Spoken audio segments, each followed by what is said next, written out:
আজ আমরা মানবদেহের এমন একটা অসাধারণ সিস্টেম নিয়ে কথা বলবো যেটা জানলে সত্যি অবাক হতে হয়।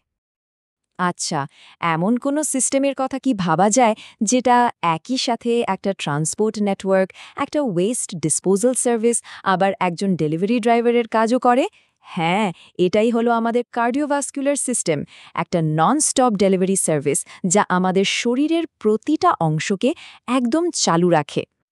চলুন তাহলে দেখে নেওয়া যাক এই অসাধারণ সিস্টেমটা বোঝার জন্য আমরা কোন কোন দিকগুলো নিয়ে আলোচনা করব। তো প্রথমেই চলুন একটা ওভারভিউ দিয়ে শুরু করা যাক। মানে এই সিস্টেমটা আসলে কি, আর এর মূল কাজটাই বা কি? সহজ ভাষায় বললে এটা হলো আমাদের হার্ট আর রক্তনালী দিয়ে তৈরি একটা ক্লোজড সিস্টেম, মানে একটা বদ্ধ চক্র। এর প্রধান কাজ হলো অক্সিজেন আর পুষ্টি পৌঁছে দেওয়া, আর শরীর থেকে কার্বন ডাই অক্সাইড আর অন্যান্য বর্জ্য পদার্থ বের করে আনা।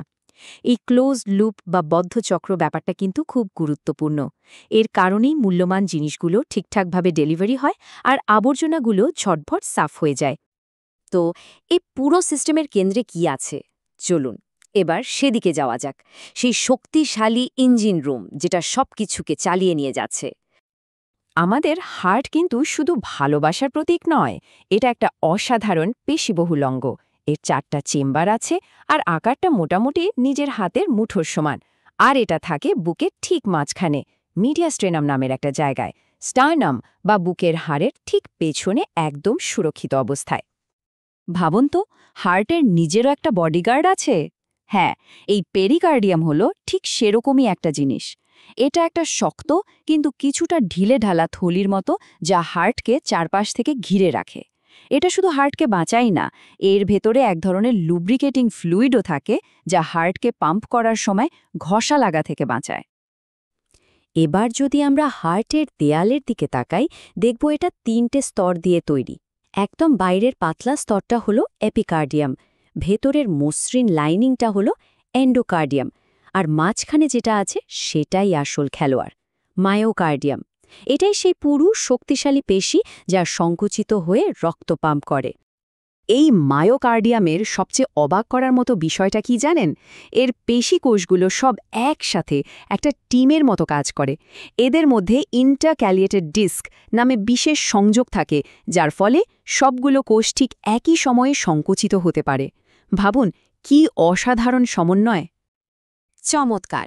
তাহলে চলুন এবার ইঞ্জিন রুমের ভেতরে ঢু মেরে দেখা যাক কিভাবে এর ভেতরের গঠন রক্ত চলাচলকে একদম মসৃণ রাখে।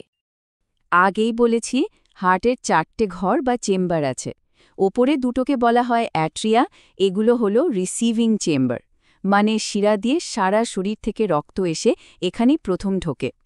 আর নিচের দুটো হলো ভেন্ট্রিকেল, এগুলো হলো আসল পাম্পিং স্টেশন, অনেক বেশি পেশিবহুল আর শক্তিশালী, কারণ এখান থেকেই রক্ত জোরে পাম্প হয়ে শরীরের বাকি অংশে ছড়িয়ে পড়ে। এখন রক্ত যাতে ভুল পথে, মানে উল্টো দিকে ফিরে না যায়, তার জন্য কি ব্যবস্থা আছে? এখানেই আসে হার্ট ভ্যালভের ভূমিকা। এগুলো হলো ওয়ান ওয়ে ডোর বা একমুখী দরজা। এরা নিশ্চিত করে যে রক্ত সবসময় সামনের দিকেই যাবে, পেছনে ফেরার কোনো উপায় নেই। প্রতিটা হার্টবিটের সাথে এরা একদম নিখুঁতভাবে খোলে আর বন্ধ হয়। একটা ইঞ্জিন যতই শক্তিশালী হোক, রাস্তা ছাড়া তো সে অচল, তাই না? ঠিক তেমনি হার্ট একা কিছু করতে পারে না। চলুন এবার শরীরের সেই বিশাল রোড নেটওয়ার্কটা দেখে নেওয়া যাক, যা রক্তকে সব জায়গায় পৌঁছে দেয়। মূলত 3 ধরনের রাস্তা আছে এই নেটওয়ার্কে। ধমনী বা আর্টারি হলো বড় বড় হাইওয়ে, যারা অক্সিজেন ভরা রক্ত হার্ট থেকে দূরে শরীরের বিভিন্ন প্রান্তে নিয়ে যায়।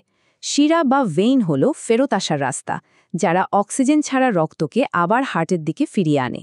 আর সব শেষে আছে ক্যাপিলারি বা কৈশিক জালিকা। এগুলো হলো একদম সরু, ছোট ছোট গলি, যেখানেই কিন্তু আসল কাজটা হয়, অক্সিজেন আর পুষ্টির ডেলিভারি। আর এই হাইওয়ে সিস্টেমের কয়েকটা প্রধান গেটওয়ে বা ঢোকা বেরোনোর রাস্তা আছে। যেমন অ্যাওটা হলো সবচেয়ে বড় হাইওয়ে, যা বাম ভেন্ট্রিকল থেকে বের হয়। পালমোনারি ধমনী ডান ভেন্ট্রিকল থেকে বের হয়। আবার ভেনা কাভা দিয়ে রক্ত ডান অ্যাট্রিয়ামে ঢোকে, আর পালমোনারি শিরা দিয়ে বাম অ্যাট্রিয়ামে ঢোকে। এগুলোই হলো হার্টের প্রধান এন্ট্রি আর এক্সিট পয়েন্ট। এখানে একটা মজার প্রশ্ন আসতেই পারে, হার্ট তো সারাক্ষণ রক্ত পাম্প করে যাচ্ছে, কিন্তু হার্টের নিজের যে পেশিগুলো এত খাটছে তারা অক্সিজেন পায় কোত্থেকে? সে কি নিজের পাম্প করা রক্ত থেকে একটু নিয়ে নেয়? না, ব্যাপারটা ঠিক তা নয়। ওর জন্য একটা আলাদা ভিআইপি সাপ্লাই লাইনের ব্যবস্থা আছে। আর সেই ভিআইপি সাপ্লাই লাইনটাই হল করোনারি সংবহন। এটা হার্টের নিজস্ব ব্লাড সাপ্লাই সিস্টেম।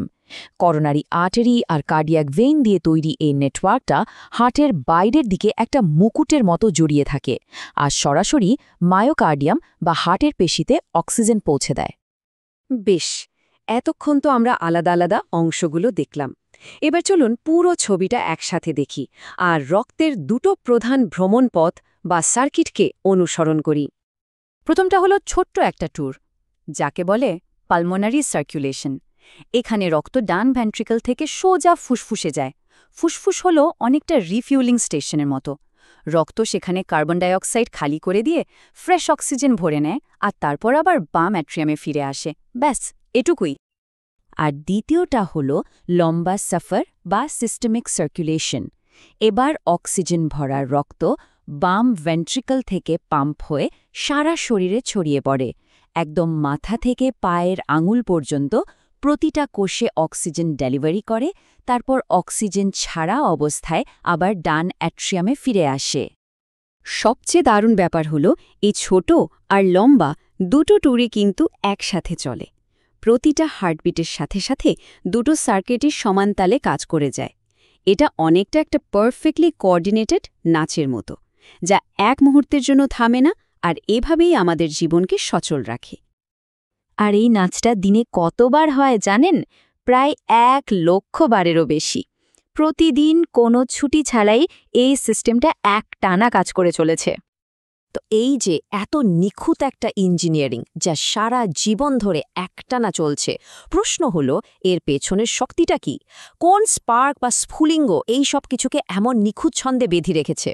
আমরা তো এর মেকানিক্যাল গঠনটা দেখলাম, কিন্তু জানেন কি হার্টের নিজস্ব একটা ইলেকট্রিক্যাল সিস্টেমও আছে? এই সিস্টেমটাই প্রতিটা বিটের জন্য সেই স্পার্ক তৈরি করে। তবে সেই গল্পটা হয়তো আর একদিনের জন্য তোলা থাক।